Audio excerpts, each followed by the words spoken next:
Bonjour chers frères et sœurs, je remercie le Seigneur pour ce jour qu'il nous donne de voir encore une fois. Que son nom soit béni et élevé dans chacune des actions que nous allons mener aujourd'hui. Alors comme d'habitude, c'est toujours une joie pour moi de partager avec vous ma compréhension des textes du jour. Alors les textes du jour nous parlent de promesses qui s'accomplissent, de promesses qui sont faites par Dieu à son peuple Israël, de promesses qui sont faites par Jésus à ses disciples. Alors, dans la première lecture, Paul nous retrace un peu le parcours d'Israël. Il nous parle de la vie que les Israéliens ont dû mener en Égypte, mais aussi de leur sortie glorieuse de ce pays-là. Il nous parle de la longue marche dans le désert, ensuite des combats qui ont suivi pour être en possession de la terre qui leur était promise. Il nous parle ensuite du règne de Saül et du règne de David ensuite.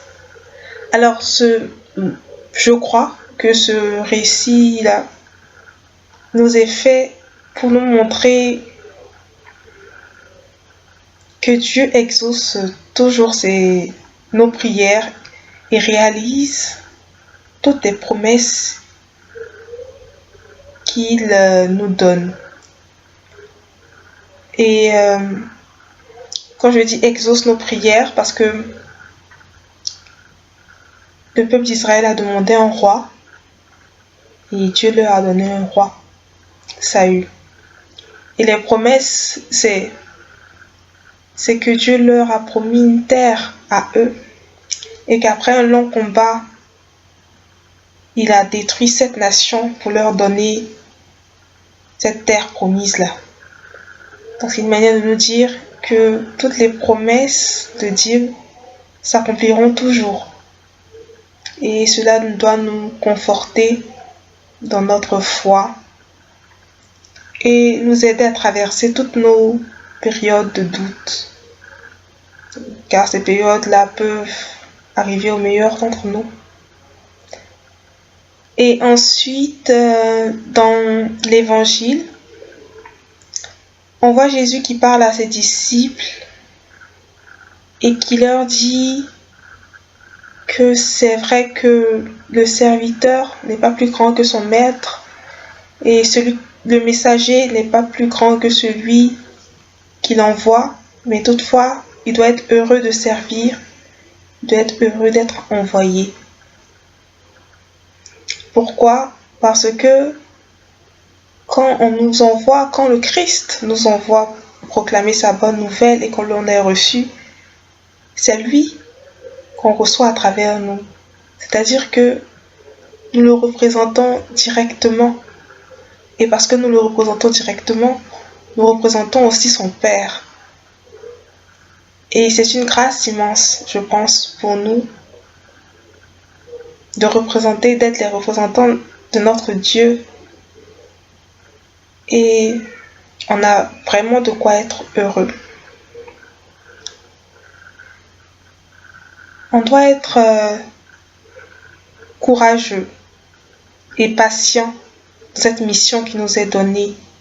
C'est-à-dire qu'à chaque fois que nous irons vers nos frères et sœurs pour leur témoigner de cette bonne nouvelle-là, il y aura des moments où nous n'allons pas être bien accueillis. Mais nous ne devons pas nous décourager car nous savons pourquoi nous le faisons. Nous le faisons pour le Seigneur qui nous l'a demandé. On doit être patient et s'armer de courage. Parce que à la fin, la promesse s'accomplira. Et nous allons recevoir toutes les grâces pour cette vie de témoignage que nous aurons menée. Le peuple d'Israël est resté pendant 400 ans en Égypte avant de sortir. Le peuple d'Israël a dû marcher pendant 40 ans avant d'atteindre Canaan. C'est une manière, quand Paul nous le dit, c'est une manière de nous dire que on doit être patient, très patient envers nos frères, très patient dans nos actions, dans les objectifs que nous nous fixons pour proclamer la bonne nouvelle. Nous allons être méprisés parfois. Nous allons être persécutés aussi également, pourquoi pas. Mais ne pensons pas à nous, pensons à celui qui nous envoie. Pensons à celui qui nous sert. À celui que l'on sert, je devrais dire. Pensons à Jésus qui nous demande de proclamer la bonne nouvelle et d'être ses témoins. Oui, dans chacune des choses que nous faisons, dans chacune des actions que nous menons. Pensons à lui et pensons aux bénédictions que nous allons recevoir et cela nous donnera beaucoup plus de force quand nous allons nous sentir faiblir, quand nous allons nous décourager, quand nous allons penser que tout cela ne mène à rien. Armons-nous de courage et restons proches de notre Dieu, même quand on a la paresse.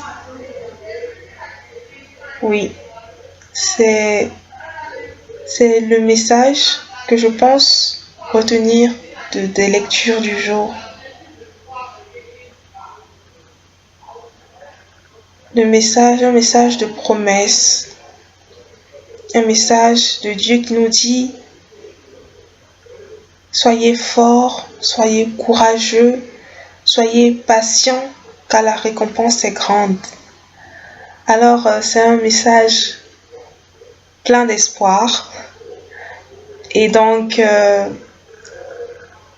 j'espère que ce sentiment d'espoir-là et d'espérance va nous guider tout au long de la journée et nous remplir d'une joie immense, car nous ne sommes pas seuls.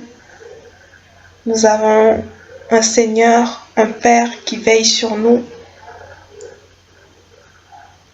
et qui nous a promis de merveilleuses choses. Alors soyons dans la joie, restons dans la prière et demeurons proches de notre Seigneur Jésus. Voilà, c'est le partage que je voulais faire aujourd'hui. Que le Seigneur nous bénisse et nous guide tout au long de la journée. Qu'il soit avec nous. Bonne journée à vous. Et voilà.